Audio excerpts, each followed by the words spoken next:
The water crashed against the stone below. With such force, she wondered how the cliff could withstand it without breaking. A gentle brush against her cheek had her smiling at her companion, her constant companion. She lifted a finger to rub Scratch on the top of his head. "Hey there, little guy. Wondered when you would show yourself. Were you out playing with your friends during my beatdown with Discord?" She kissed his head. He wasn't allowed in Ares' temple. Another reason Callista stayed away from there as much as she could.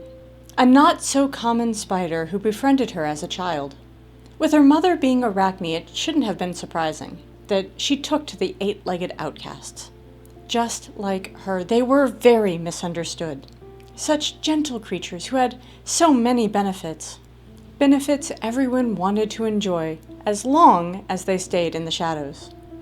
Discord and strife had killed Scratch when they saw how close Callista had become to him. Her grandfather found her with silent tears, as she mourned the loss of her only friend.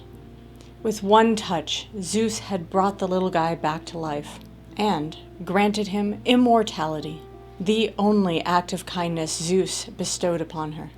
But it was enough to give the other gods and goddesses who hadn't already hated her their reason. To them, that act meant she had the favor of Zeus, something they all wanted, but never realized how little it actually meant. Zeus was the epitome of what it meant to be a god. He only acted if it either amused him, or if it affected him in any way. Since that day, Scratch never left her side for long, and no one dared try to kill the little guy either. They feared incurring the wrath of Zeus. Discord and strife were careful in their tormenting of her after that.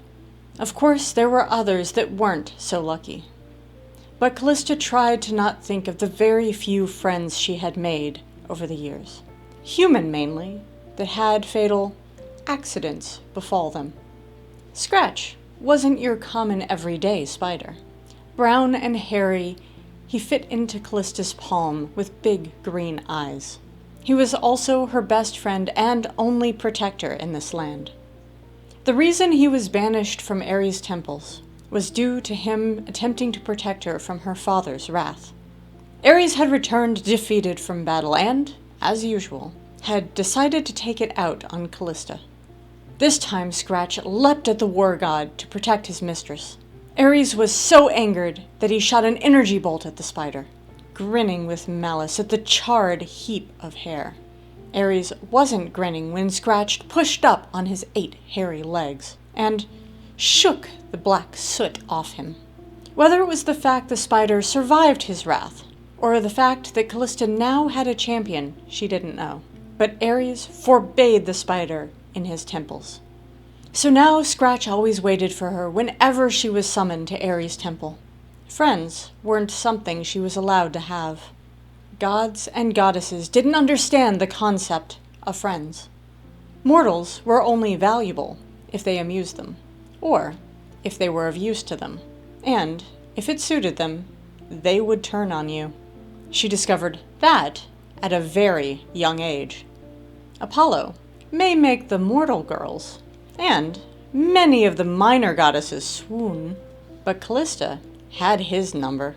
He was a ruthless, out-for-himself weasel.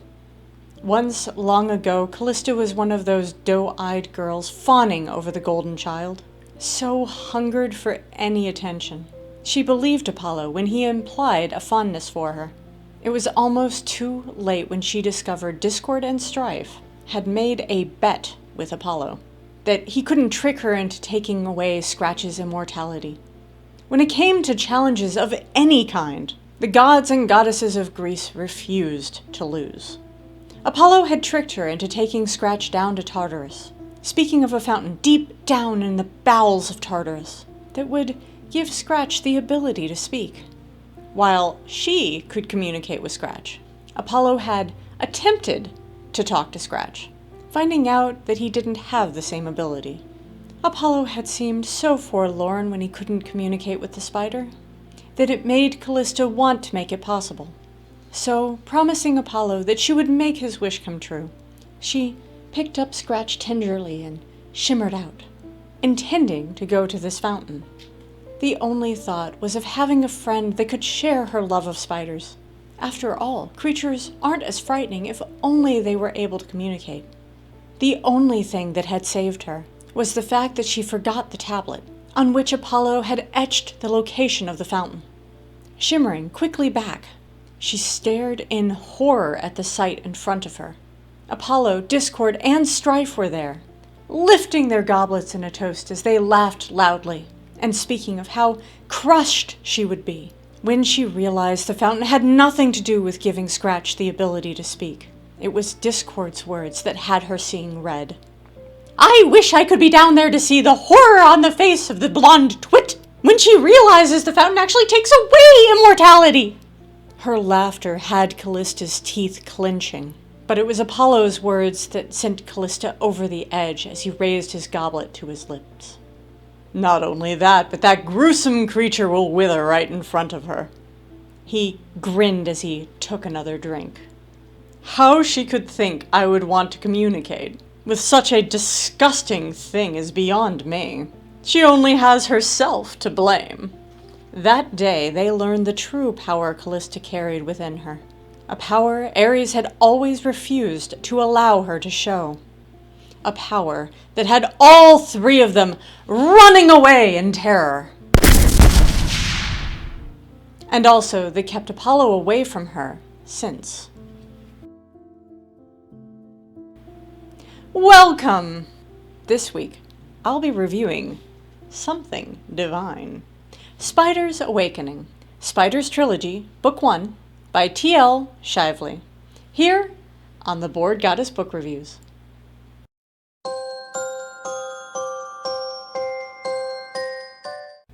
Greetings and happy American Thanksgiving, my dear gods and goddesses, nymphs and satyrs. And welcome back to my humble library.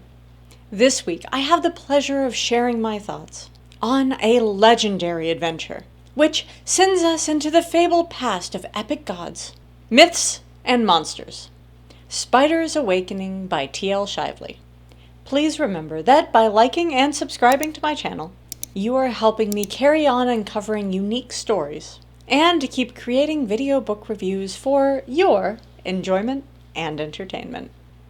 While you're at it, please feel free to toss a comment or two my way, either below or in my Discord, with thoughts on the books I review, as well as things you'd be interested in seeing added to the videos or my reviews.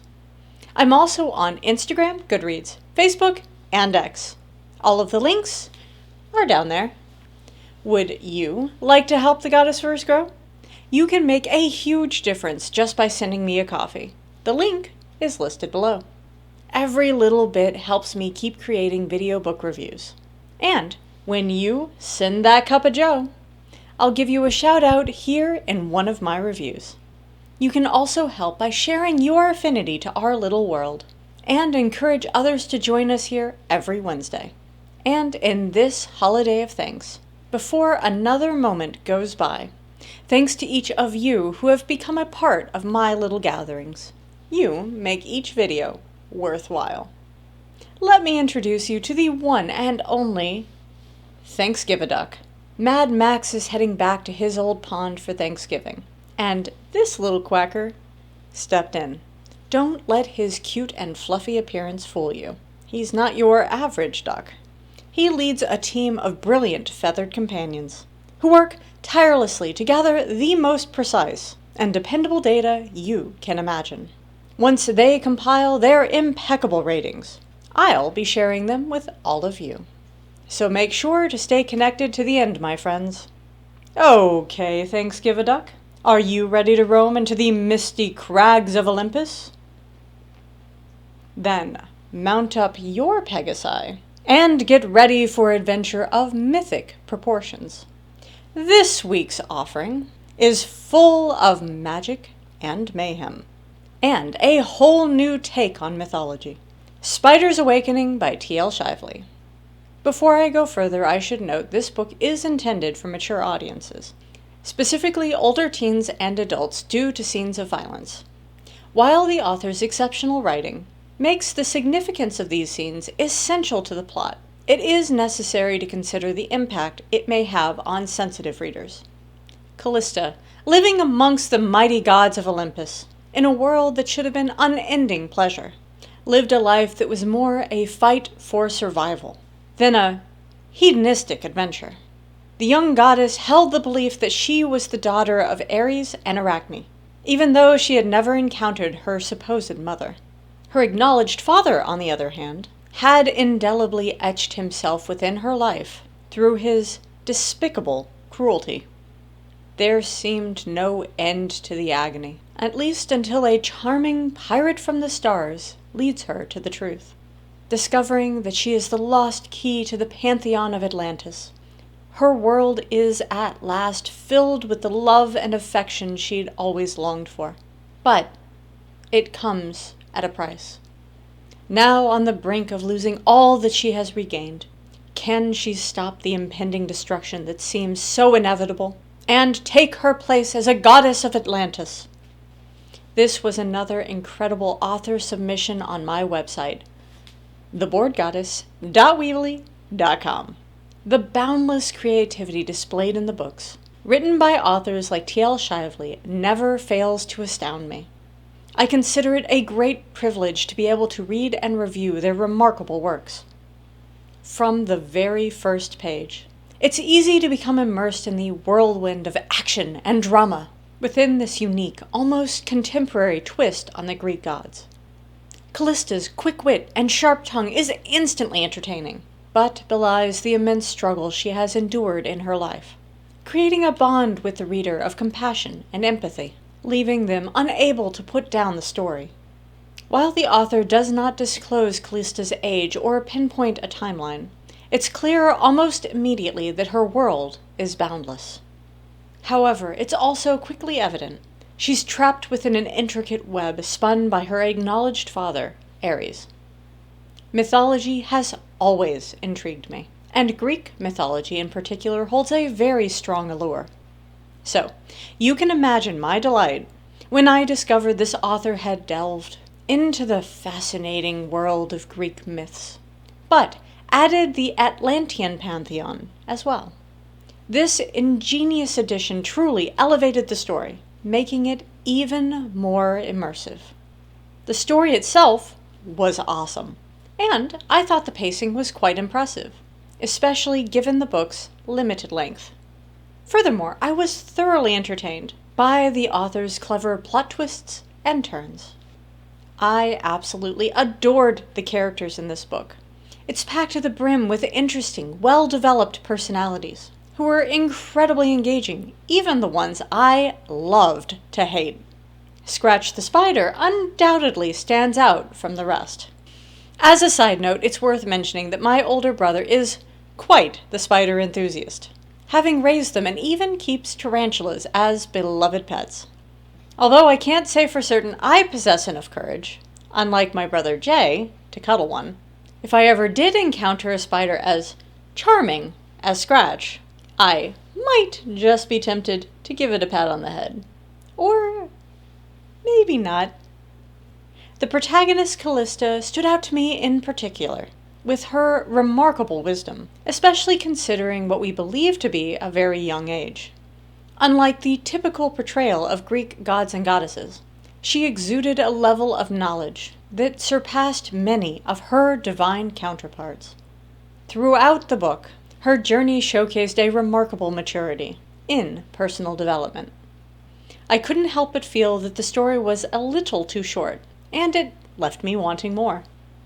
It further seemed like there was potential for deeper exploration of the characters' inner worlds, especially the Atlanteans, including Callista's Atlantean parents. What were their feelings about the impending war? After so many years locked away beneath the sea, how did the events taking place impact them? Similarly, I think that the main character's emotional journey could have been more nuanced. After spending Callista's entire life being mistreated by her supposed father and his minions, discovering the truth and meeting her real family would have been a lot to process. I would have liked to see the story capture the full extent of these emotions. Despite these few minor issues, this book had a wonderful storyline which hooked me from the start and held my attention throughout. I am really looking forward to reading the next installment of this intriguing trilogy. Okay, thanks, Give a Duck. It's time to rate this book. Are you ready? Mr. Give a Duck, my man, you're absolutely right. We totally agree that the quality of writing, amazing storyline, along with inspired character development and unique world building, Spider's Awakening has earned 4 ducks and a chicken. I have linked to the Amazon affiliate page for this book below. Please do check out this incredibly talented author's many other stories. Have you read Spider's Awakening? What are your thoughts on reimagining mythological stories or contemporizing history? I would love to discuss it with you in the comments. So guys, that's it for now. Thank you so much for hanging with me. Adios till next Wednesday. May your Thanksgiving be epic and may awesomeness follow you like a puppy needing leftovers. Bye all!